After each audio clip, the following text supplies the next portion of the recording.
Jake Morrison wiped the sweat from his forehead as he checked the mining equipment one more time. The twin suns of Kepler 442b were setting, painting the rocky landscape in shades of orange and red. He had been working on this planet for 8 months now, and the alien sky still took his breath away sometimes. The mining station buzzed with activity.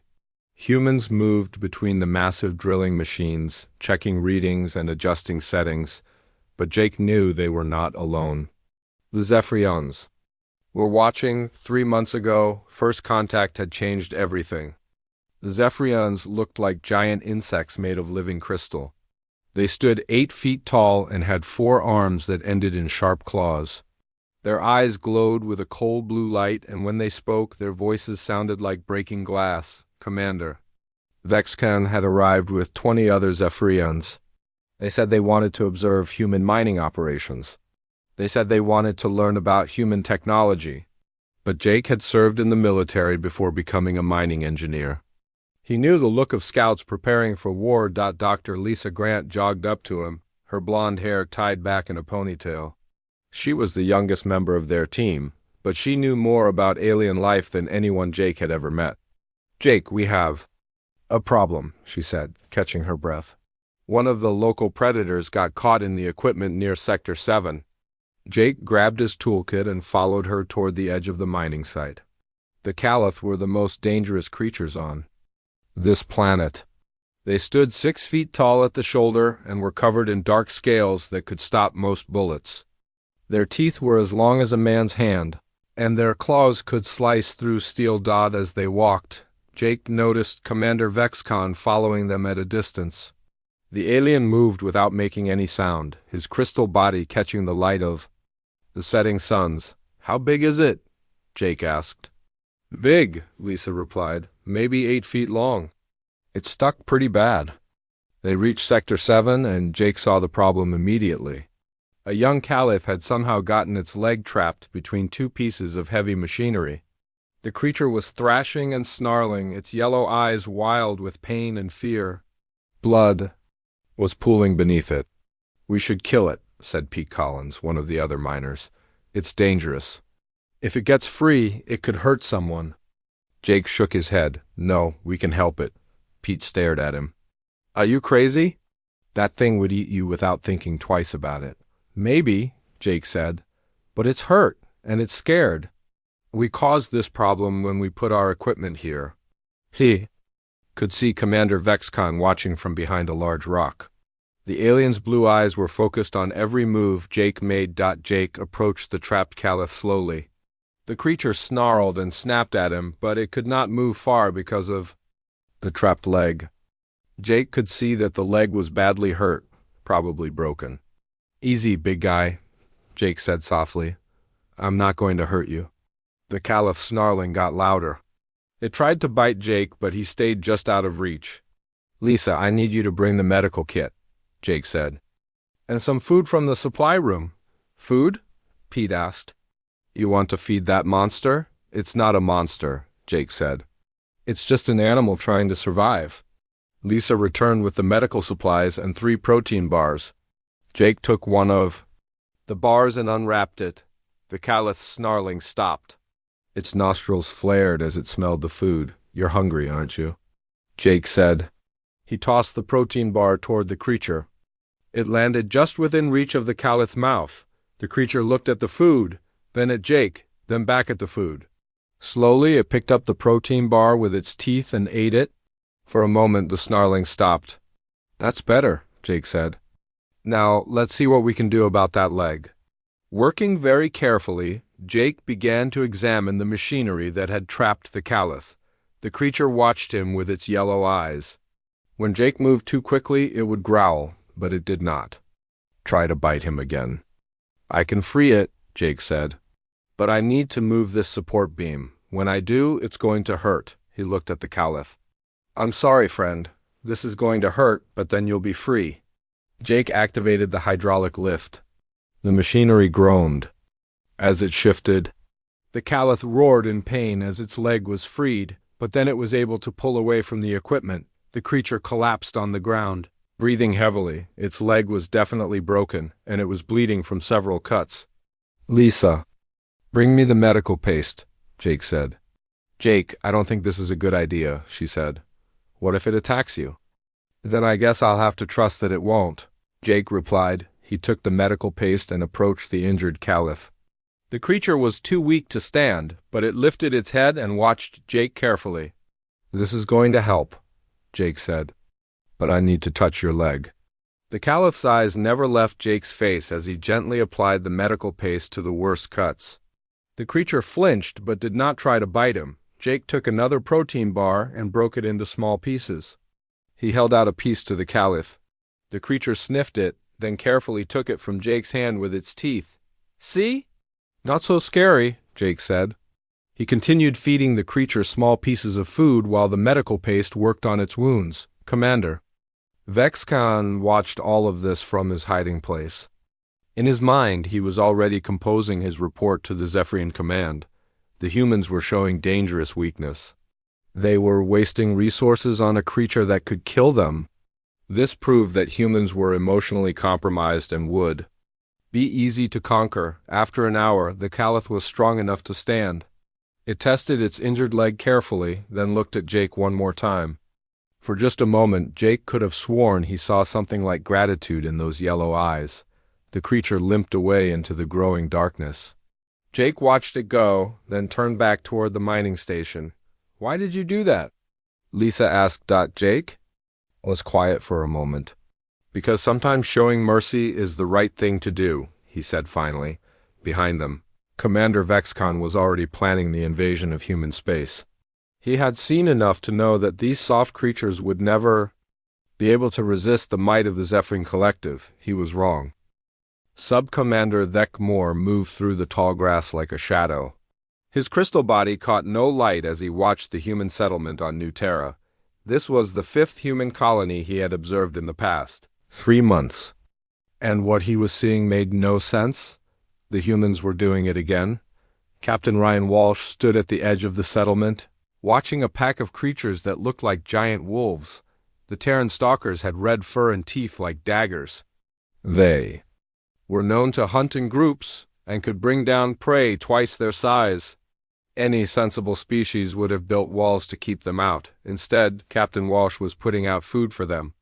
"Dr. Foster, are you sure about this?" Walsh asked the woman beside him. Dr. Amy Foster nodded. She was a small woman with brown hair and kind eyes. "The pack leader has an injured paw. If we help her, the whole pack will remember." Thek-Mor watched in amazement as Dr. Foster approached the pack leader. The massive creature could have killed her with one bite, but instead it lay down and let her examine its injured paw. "There's a piece of metal stuck in here," Dr. Foster said. "Probably from some old mining equipment." She carefully removed the metal fragment and cleaned the wound. The pack leader whined softly but did not try to bite her. Dr. Foster wrapped the paw in clean bandages and gave the creature some medicine for the pain. "It'll feel better soon," she said. Patting the creature's head, the pack leader licked her hand. Thek-Mor recorded everything. This was the same pattern he had seen on 4 other worlds. Humans encountering dangerous predators and helping them instead of killing them. It was madness. 2 weeks later, Thek-Mor was on Colony 7, watching another human settlement. This one was different because it had children. He watched a small human girl named Emma Clark playing near the forest edge. She was only 6 years old, with blonde hair and a bright smile. She was alone, which should have made her easy prey for the local predators, but she was not alone. 3 creatures that looked like giant cats with razor-sharp claws lay in the grass around her. These were shadow cats, some of the most dangerous hunters on the planet. They could move without making any sound, and their claws could cut through almost anything. Emma was having a tea party with them. "Would you like some more cookies, Mr. Whiskers?" she asked one of the cats. The massive predator, easily 3 times her size, gently took a cookie from her small hand. It ate the treat carefully, making sure not to hurt the child with its teeth. Emma's parents, John and Mary Clark, watched from the porch of their house. They were not afraid, they were smiling. Emma, lunch is ready, Mary called. Coming, Mom, Emma replied. She turned to the shadow cats. I have to go eat lunch now, but I'll come back later to play. The cats watched her run toward the house, then followed her part of the way before disappearing into the forest. Moore could not believe what he was seeing. This child was playing with apex predators as if they were pets. Her parents were letting her do it. This was proof that humans had no survival instincts at all. On Colony 12, Moore found Dr. Amy Foster again. She had moved to this planet to start something she called a rehabilitation center. It was a place where humans brought injured wild animals to heal them. This is Luna, Dr. Foster said to a group of children who had come to visit. She was holding a baby creature that looked like a small dragon. She fell from her nest and hurt her wing.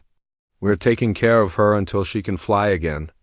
The children watched with wide eyes as Dr. Foster fed the baby dragon with a bottle. The creature made soft chirping sounds and wrapped its tiny claws around her finger. Will she remember us when she gets big? Asked a boy named Tommy.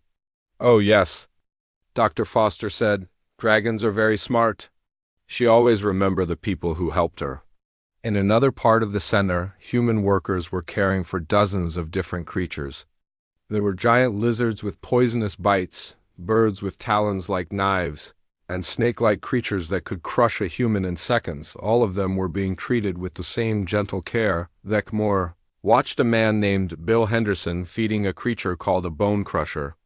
The animal was as big as a truck and had jaws that could snap a tree in half. But Henderson was hand-feeding it pieces of meat and talking to it like it was a friend. There you go, big guy, Henderson said. You're getting stronger every day. The bone crusher made a sound that was almost like purring. On Colony 15, Moore observed something even more strange.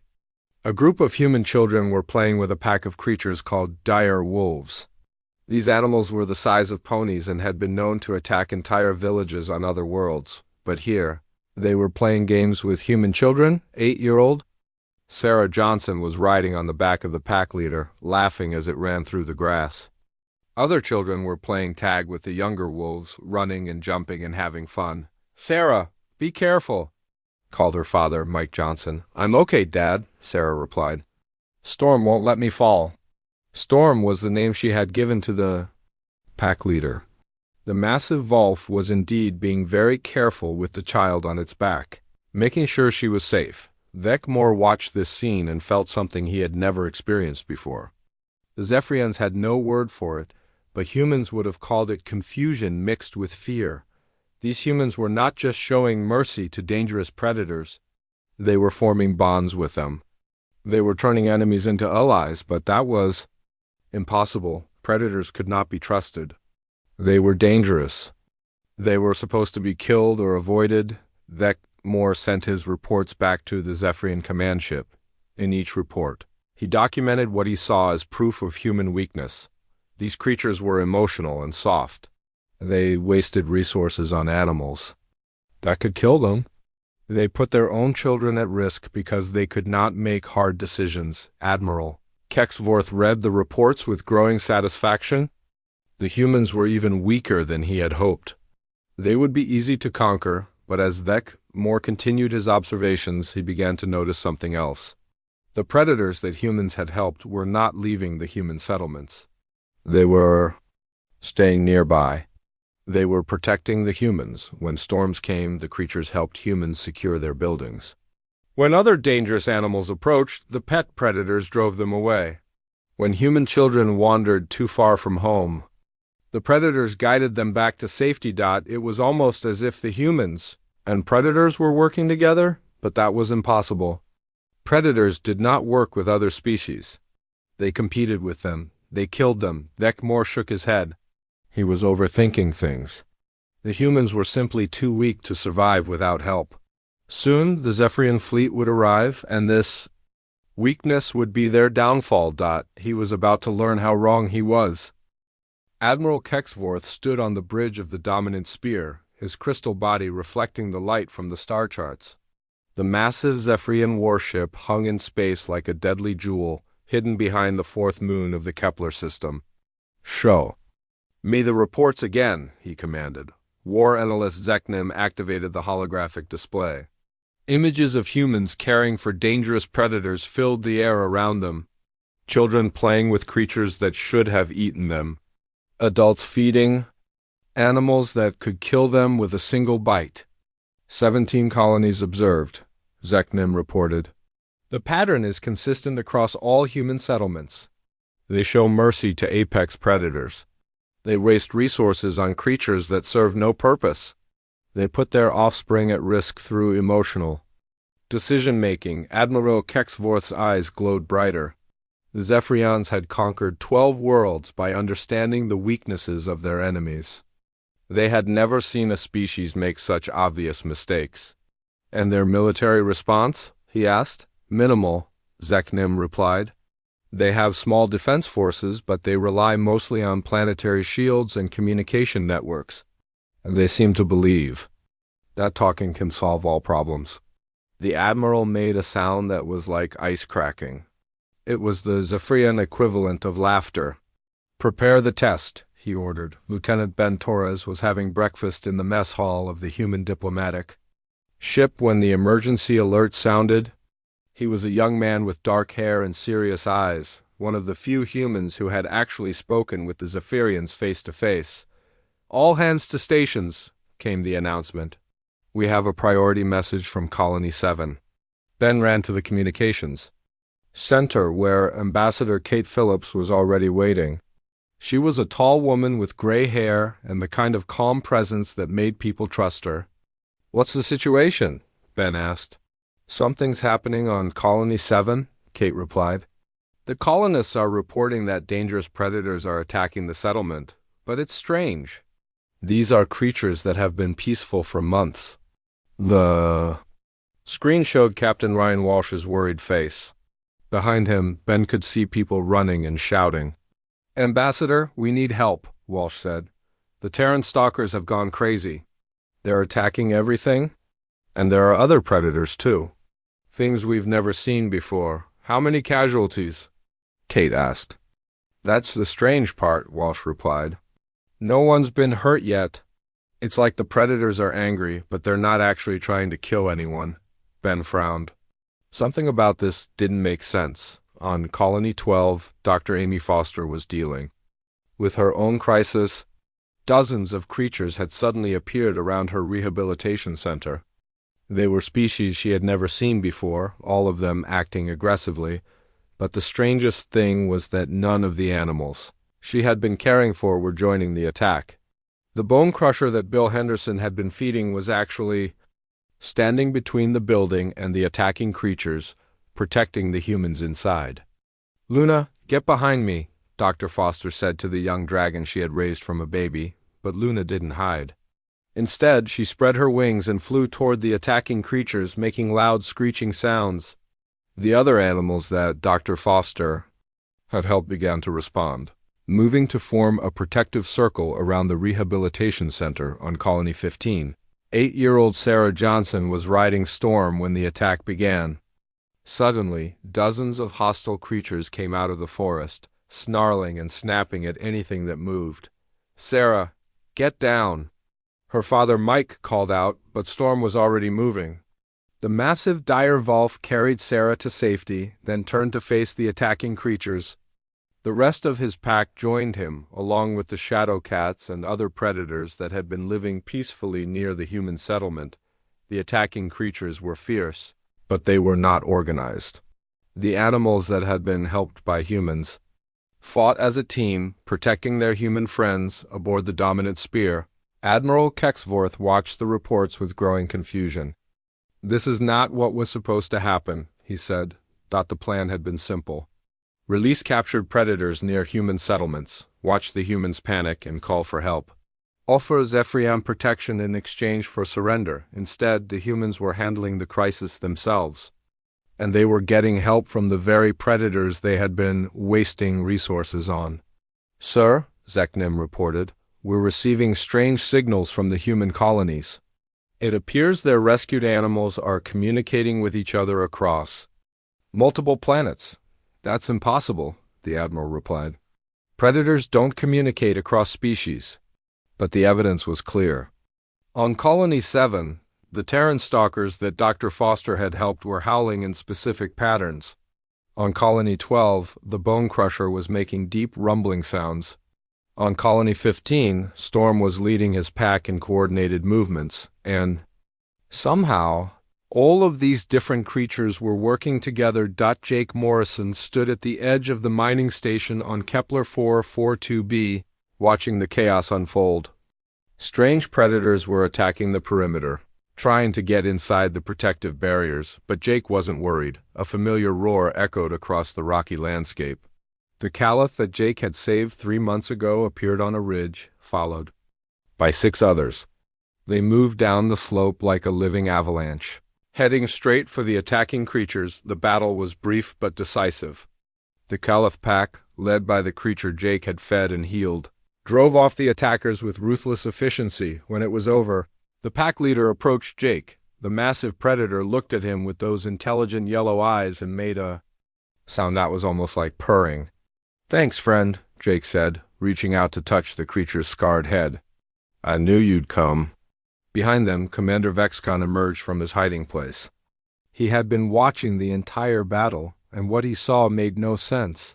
The creature that Jake had weakened himself to help had just saved the entire mining station. It had brought its pack to fight for the humans.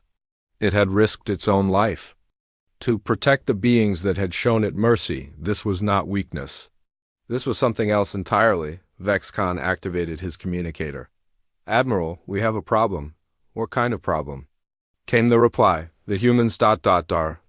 They're something else, something we don't understand."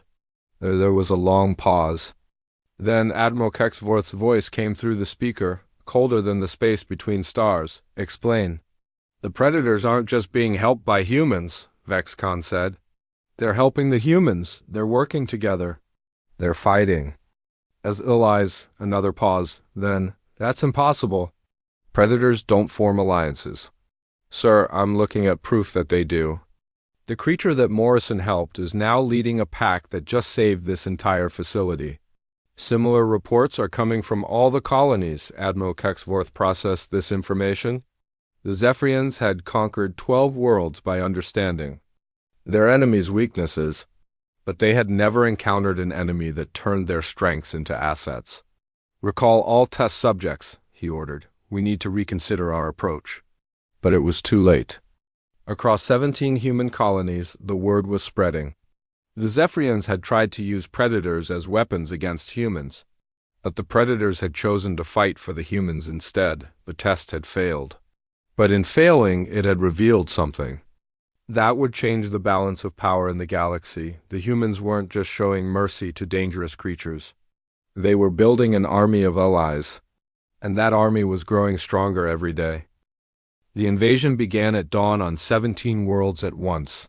General Sam Carter stood in the command center of the Human Defense Station, watching the displays show Zephyrian warships dropping out of hyperspace. The crystal ships moved like deadly insects, their weapons already charging. "How long until they reach the colonies?" Carter asked. 3 hours for the nearest targets," replied his aide, Colonel Janet Miller. "Admiral Kexvorth is leading the main fleet himself." Carter nodded. He was a tall man with gray hair and scars on his hands from his early days as a soldier. He had fought in border conflicts before, but never against an enemy like this. "Send the signal," he ordered. Across human space, a simple message went out on every frequency.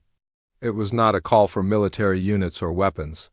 It was something else entirely. The message reached Jake Morrison as he stood beside the Shalif pack. "Leader on Kepler 442b, the massive predator's yellow eyes were focused on the Zephyrian ships descending from orbit." "Well, friend," Jake said, placing his hand on the creature's scarred head, "looks like it's time." The Caliph made a deep rumbling sound that Jake had learned meant agreement. Around them, the rest of the pack gathered, their dark scales gleaming. In the morning light on Colony 7, Dr. Amy Foster received the message in her rehabilitation center. The young dragon Luna was perched on her shoulder, now fully grown and magnificent. "You ready for this?" Dr. Foster asked. Luna spread her wings and roared. The sound echoed across the colony, and within minutes, every creature Dr. Foster had ever helped was gathering outside the center. The bone crusher that Bill Henderson had fed stood next to shadow cats, dire wolves, and dozens of other species. On Colony 15, 8-year-old Sarah Johnson hugged Storm's massive neck as the Zephyrian ships appeared in the sky. "Are you scared?" she asked the dire Volf. Storm licked her face gently, then howled. The sound was picked up by other creatures across the colony, and soon the entire settlement was surrounded by an army of predators ready to fight. Admiral Kexvorth stood on the bridge of the dominant spear, watching his fleet take positions above the human worlds. Everything was going according to plan. The humans had only small defense forces. Their cities were unprotected. This would be a quick victory. "Sir," reported Commander Vexcon, "we're detecting unusual movement on the planetary surfaces." "What kind of movement?" the Admiral asked. "Large groups of life forms. They appear to be gathering around human settlements." Admiral Kexvorth studied the readings. Planetary wildlife. "Not a threat. Begin the attack." The first wave of Zephyrian fighters screamed down through the atmosphere of Colony 7. Their pilot, Subcommander Thekmore, expected to see panicked humans running for shelter. Instead, he saw something that made his crystal heart skip a beat. The sky was full of dragons. Luna led the charge. Her wings spread wide as she climbed toward the Zephyrian fighters. Behind her came dozens of other flying creatures, all of them working together in perfect formation. "This is impossible," Thekmore said into his communicator. "The local wildlife is attacking our ships." "Wildlife doesn't attack military vessels," came the reply from the dominant spear, but Thekmore watched his wingman's fighter get grabbed by a dragon and thrown into a mountainside. These creatures were not just attacking randomly. They were using tactics. On the ground, the Zephyrian landing forces faced their own surprises. The Crystal Soldiers had expected to fight human military units. Instead, they found themselves facing creatures they had never seen before. The bone crusher that Bill Henderson had fed charged into a group of Zephyrian soldiers, its massive jaws crushing their energy weapons. Shadow cats moved like liquid darkness, striking from behind and disappearing before the soldiers could respond. But the most shocking sight was the coordination. Different species were working together, using complex battle plans that should have been impossible for simple animals. Dr. Alex Thompson watched the battle from his laboratory and smiled. He was a thin man with thick glasses who had spent years studying animal behavior. What the Zephyrians were seeing was the result of his research. "Colonel Miller," he said into his communicator, "patch me through to the Zephyrian command ship." "Sir, are you sure about this?" Miller replied. "Trust me," Thompson said. "It's time they understood what they're really fighting." The communication screen flickered to life, showing Admiral Kexvorth's crystalline face. The alien leader looked confused and angry.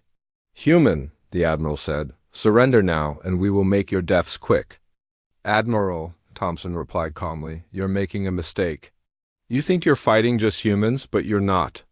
On the screen behind Thompson, the Admiral could see the battle raging. Zephyrian fighters were being torn apart by flying creatures. Ground forces were being overwhelmed by coordinated attacks from multiple species. "What are those creatures?" the Admiral demanded. "They're our allies," Thompson said. "Every predator you've seen a human help over the past months. Every dangerous animal we've fed and healed and cared for. They're all fighting for us now." Admiral Kexvorth stared at the screen. "Impossible. Predators don't form alliances." "Most predators don't," Thompson agreed. "But when you save a creature's life, when you feed it and heal its wounds, when you treat it with respect instead of fear, something changes. Trust is built, bonds are formed." On Colony 12, Jake Morrison stood beside the Shalif pack leader as they watched Zephyrian ground troops retreat in confusion. The massive predator looked at Jake with those intelligent yellow eyes and made a sound that was almost like laughter. "Yeah, I know," Jake said. "They never expected this." The Caliph pack had grown since Jake first saved their leader. Now there were over 50 of them, all working together to defend the human colony. They moved like a single organism, striking at the Zephyrian forces with perfect timing, but they were not alone. Terran stalkers from Colony 7 had somehow arrived to help. Dragons from multiple worlds were coordinating their attacks. Creatures that had never met before were fighting side by side. How is this possible? Admiral Kexvorth asked. Thompson smiled. Humans didn't evolve to be the strongest predators, Admiral. We evolved to be the best at making friends. When we help a creature, we're not just being kind, we're investing in the future. The battle was turning. Zephyrian forces were being pushed back on every front. Their ships were being destroyed by creatures they had never considered a threat. You see, Admiral, Thompson continued, you made a fundamental error. You thought mercy was weakness, but mercy is how humans turn enemies into allies. Every creature we've saved now fights for us. Every predator we've healed is now part of our army. Admiral Kexvorth watched his invasion force crumble. Ship after ship was being destroyed. His ground troops were calling for evacuation. This is not over, he said. No, Thompson agreed. It's not, but you need to understand something. This isn't just about these colonies anymore. Word is spreading. Every predator in the galaxy is learning that humans can be trusted, that humans will risk their lives to help creatures in need. The Admiral's eyes grew brighter with fear. What are you saying? I'm saying that every dangerous creature on every world you've conquered is about to learn that there's an alternative to being your enemy. They can be our ally instead? The screen went dark. Admiral Kexvorth stood alone on his bridge, watching his fleet retreat. For the first time in his life, he was afraid. The humans had not just defeated his invasion. They had turned it into a recruiting opportunity. Every battle, every act of mercy, every moment of trust between human and predator was spreading across the galaxy.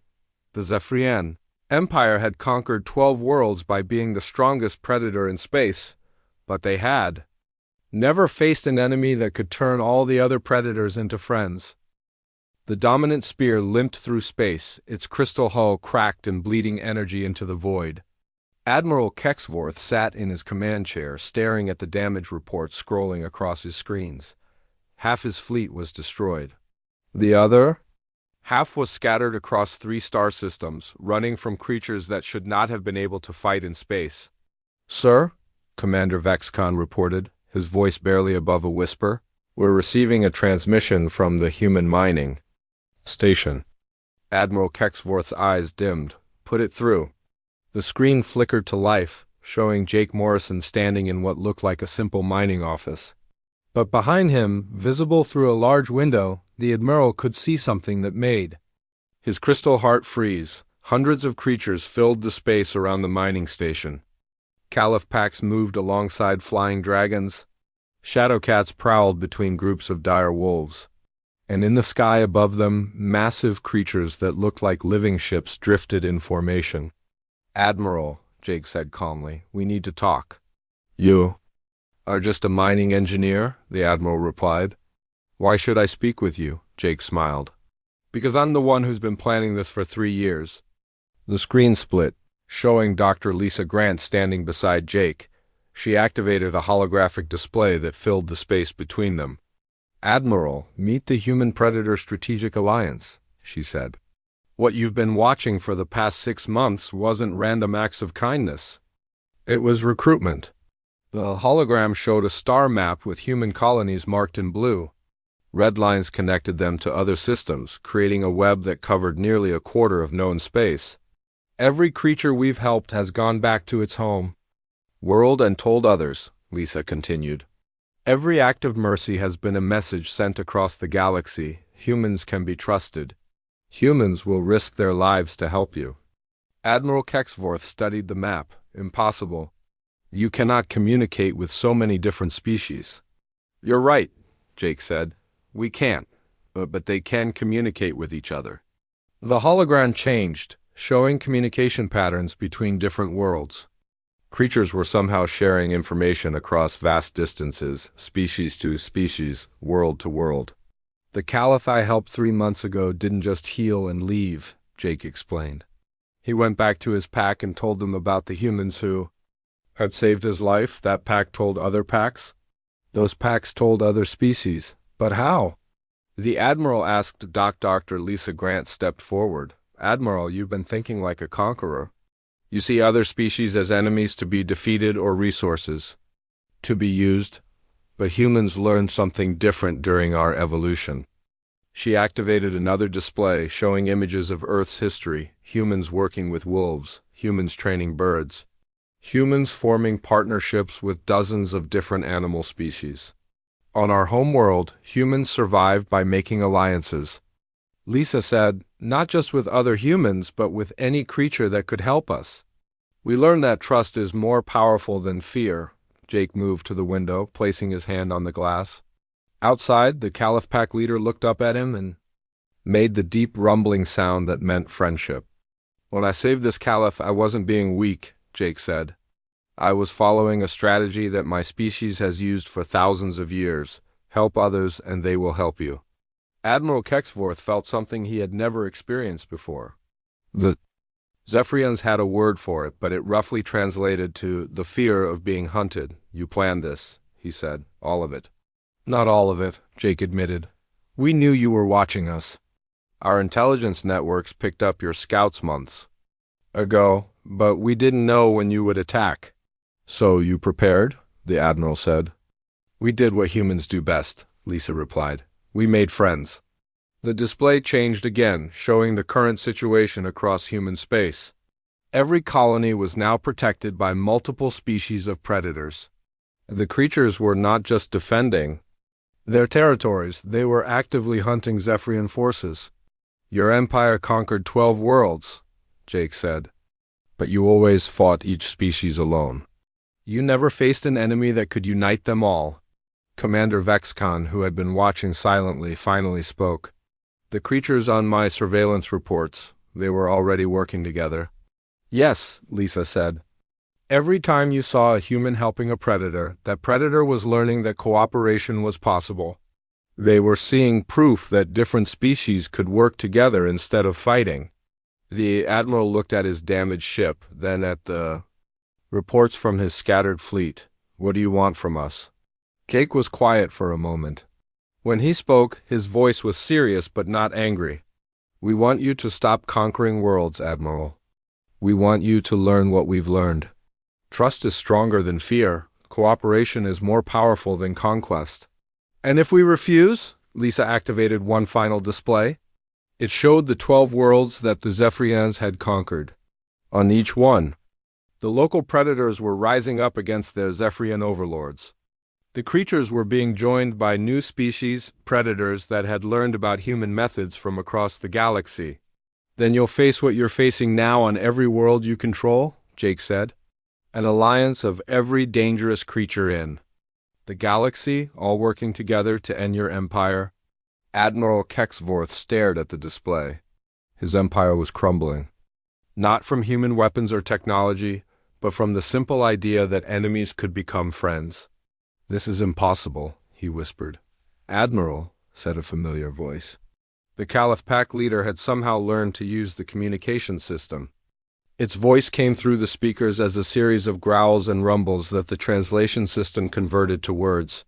You hurt friends, we protect friends. You stop hurting, we stop fighting. The Admiral looked at the creature on the screen. It was the same predator that Jake had saved months ago. The one that Vexcon had dismissed as evidence of human weakness. You can speak, the Admiral said. Always could speak, the Caliph replied. You never tried to listen. Jake stepped back into view. That's the difference between us, Admiral. We listen, we watch.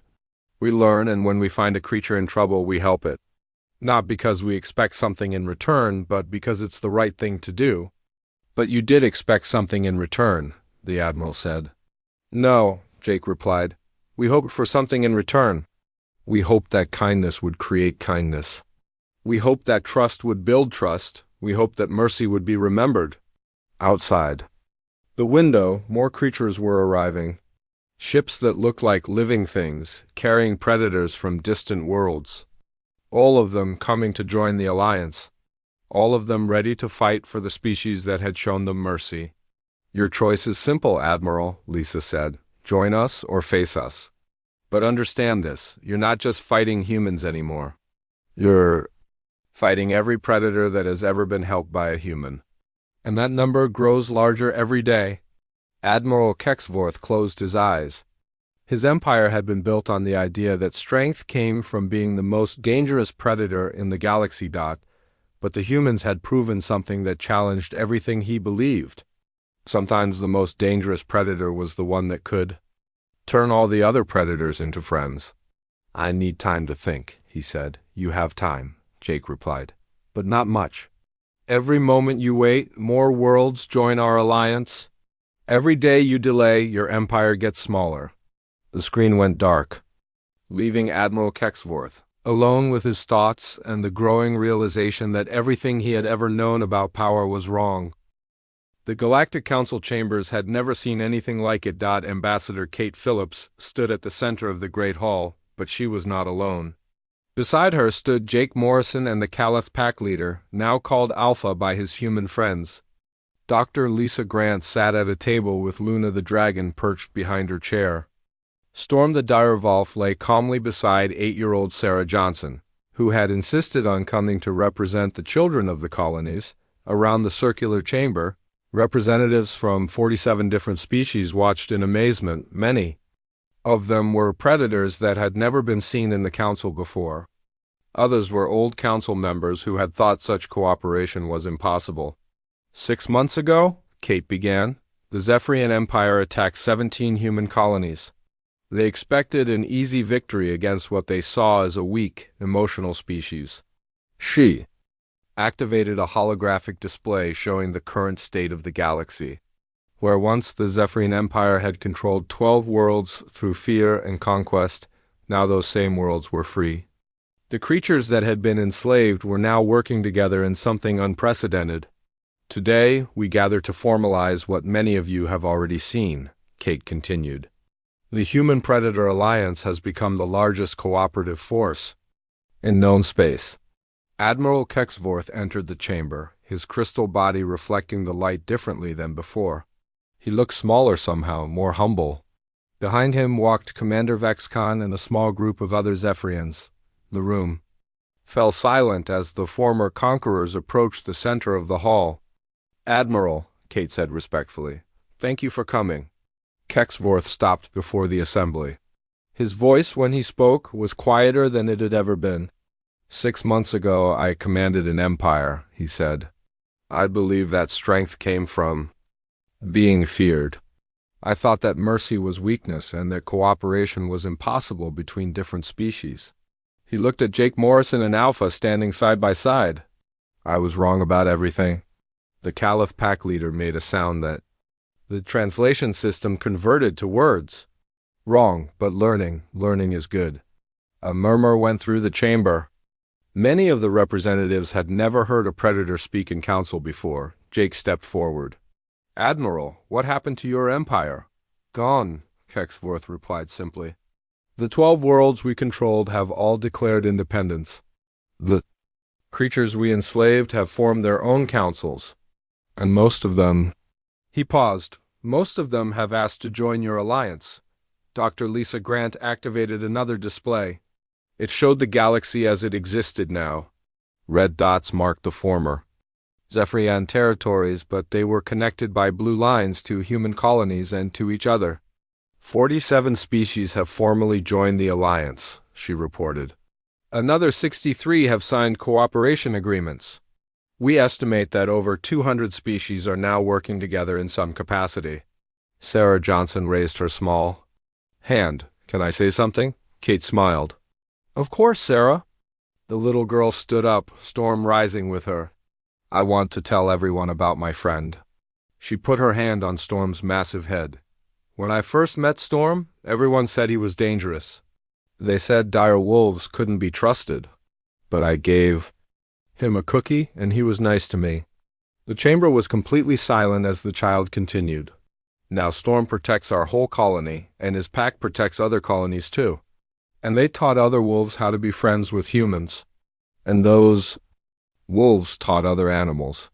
She looked around the chamber with the complete honesty that only children possess. It's not hard to make friends. You just have to be nice first. Storm made a soft sound that might have been agreement. Dr. Alex Thompson, who had been watching from the gallery, stood up. If I may, ambassadors, I'd like to explain what we've learned from a scientific perspective. Kate nodded. What Sarah just described is what we call the cascade effect, Thompson said. When you show kindness to one creature, that creature remembers. It shares that knowledge with others of its species. Those creatures share it with other species. The knowledge spreads. He activated his own display, showing communication patterns across the galaxy. We've discovered that most intelligent species have the capacity for cooperation. They simply never had a reason to try it before. When humans began showing that cooperation was possible, it created a new model for interspecies relations. Commander Vexcon, who had been silent until now, spoke up. Dr. Thompson, may I ask a question? Of course. Why didn't humans conquer us when they had the chance? Your alliance could have destroyed what remained of our forces easily. Jake Morrison answered. Because conquest creates enemies, Commander. We don't want enemies, we want friends. But we attacked you, Vexcon said. We tried to destroy your colonies. Yes, Jake replied. You did, but you did it because you were afraid. You saw cooperation and thought it was weakness. You saw mercy and thought it was a threat to your way of life. Alpha, the Caliph, made a rumbling sound. Fear makes bad choices. Trust makes good choices. Admiral Kexvorth looked at the predator that had once symbolized human weakness in his mind. You forgive us? Forgiveness is human word, Alpha replied. We understand human words now. Yes, forgive, but also remember. Not hurt again, Kate stepped forward. Admiral, the Alliance has a proposal for you and your people. We're listening. Join. U.S. Learn to cooperate instead of conquer. Learn to build instead of destroy. Learn to make friends instead of enemies. The Admiral was quiet for a long moment. And if we refuse? Then you'll be alone in a galaxy full of friends, Sarah Johnson said simply. And that sounds really sad. Storm made a sound that was unmistakably laughter. Admiral Kexvorth looked around the chamber. He saw predators sitting peacefully beside their former prey. He saw species that had been enemies for centuries working together. He saw children playing safely with creatures that should have terrified them. What would we have to do? He asked. Jake Morrison smiled. Start small. Find a creature that needs help. Help it. Don't expect anything in return. Just do it because it's the right thing to do. That's it? That's it, Jake confirmed.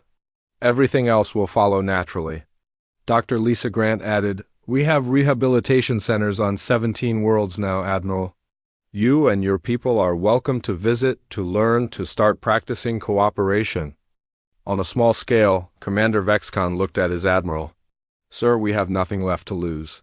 Our old way failed completely. Admiral Kexvorth nodded slowly. Very well. The Zephyrian people request admission to the Human-Predator Alliance. The chamber erupted in sounds of approval from dozens of different species. Roars, chirps, howls, and mechanical harmonics blended. Together in something that sounded like celebration. Kate Phillips raised her hand for silence. The Alliance Council will vote on your application, Admiral. But I suspect the answer will be yes. Jake Morrison walked over to Admiral Kexvorth and extended his hand. Welcome to the hardest thing you'll ever do, Admiral, learning to trust. The Admiral looked at the offered hand, then slowly reached out and took it. Thank you, he said, for showing us that there was another way. Alpha, the Caliph, approached the two leaders and placed one massive claw gently on their joined hands. Friends, he said simply. Outside the council chambers, the galaxy continued to change. On 1,000 worlds, creatures that had been enemies were learning to work together. Children were making friends with predators. Scientists were discovering new forms of communication between species. And in a small rehabilitation center on New Terra, Dr. Amy Foster was teaching a young Zephyrian how to feed an injured baby dragon, showing him that mercy was not weakness, but the beginning of strength. The age of conquest was over. The age of cooperation had begun, and it had all started with one human feeding a wounded predator. Not because he had to, but because he chose to.